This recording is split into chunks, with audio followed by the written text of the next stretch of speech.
জনপ্রিয় ইসলামী আলোচক মাওলানা মিজানুর রহমান আজহারী বলেছেন, ৩৬শে জুলাই বা ৫ আগস্ট বাংলাদেশের ইতিহাসে এক অবিস্মরণীয় দিন। গত বছরে এই দিনটিতে ছাত্র জনতার গণ অভ্যুত্থানের মধ্য দিয়ে দীর্ঘ এক জুলুমের শাসন স্থগিত হয়। ফ্যাসিবাদ, আধিপত্যবাদ আর জুলুমের চির অবসান ঘটানোর আহ্বান জানিয়ে তিনি বলেন, দুর্নীতি ও বৈষম্যহীন বাংলাদেশে আমরা যেন স্বস্তির নিঃশ্বাস ফেলতে পারি, সম্মানের সাথে মাথা উঁচু করে দাঁড়াতে পারি বিশ্ব দরবারে। এদেশের মানুষ কোনো বৈদেশিক শক্তির আঞ্চলিক শাখায় পরিণত হওয়া কিছুতেই বরদাস্ত করবে না। মঙ্গলবার জুলাই গণ অভ্যুত্থান দিবস ও গণ অভ্যুত্থানের বর্ষপূর্তি উপলক্ষে এক ফেসবুক পোস্টে তিনি এসব কথা বলেন।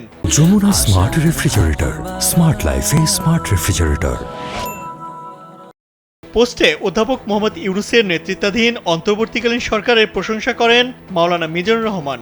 জনপ্রিয় এই ইসলামী আলোচক দীর্ঘ স্ট্যাটাসে লেখেন, ইউনূস সরকার আরও একটি গুরুত্বপূর্ণ পদক্ষেপ গ্রহণ করেছে, আর তা হলো সংস্কার। ভবিষ্যৎ বাংলাদেশের জন্য এই সংস্কারটা ভীষণ জরুরি ছিল। তবে গুরুত্বপূর্ণ কোনো খাত এই সংস্কার প্রকল্প থেকে বাদ পড়ল কিনা সেটিও খতিয়ে দেখতে হবে।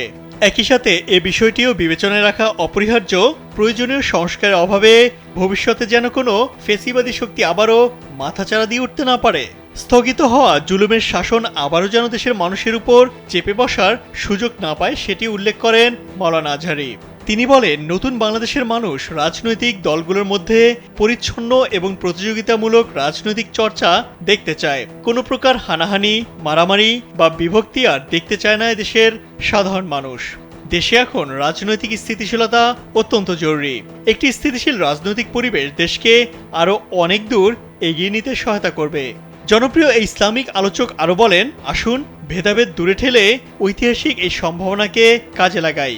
ঐক্যবদ্ধভাবে ফ্যাসিবাদ, আধিপত্যবাদ আর জুলুমের চির অবসান ঘটিয়ে আমরা আমাদের কাঙ্ক্ষিত লক্ষ্যে পৌঁছাবো ইনশাআল্লাহ।